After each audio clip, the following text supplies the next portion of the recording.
hindi mo pwedeng bunutin yung isang sinabi niya and separate it from everything else he said, no? Kasi sabi din niya, wala daw siyang kinikita dyan sa mga inaareglo niyang mga insertions na siguro naman hindi ka panipaniwala, no? Kung titignan mo yung mga dates na sinasabi niya, hindi naman tugma dun sa mga developments na sinasabi din niya. So sa tingin ko, if you look at the overall statements of Mr. Ko, parang nabunot na lang sa kung saan-saan. And syempre, babanggitin niya yung mga taong nababanggit na rin, especially those that he feels will lead to greater credibility for himself, no? Porket matagal nang nababanggit si Speaker Romualdez, unahin niya yan, no?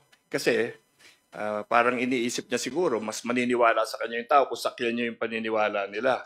But alam mo, well, everybody knows naman that he worked very closely with Speaker Romualdez, para yung mga sinasabi niya ngayon na sinabihan siya na pababaril siya, na sinabihan siyang ganito, ganyan. Parang ako, personally, hindi ako naniniwala. Kasi hindi ganun ang relasyon ng dalawa sa tingin ko.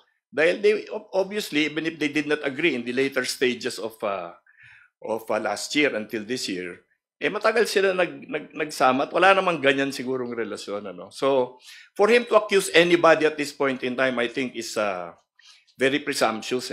Kasi siya na nga yung pinaka-guilty dito. Di ba? Siya yung nagtatago, hindi yung iba. Siya yung umiiwas ng mga tanong, hindi yung iba.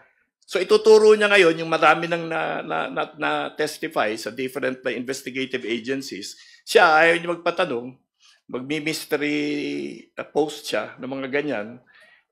Sa tingin ko, we have to take all of this with a grain of salt. He's not credible, period.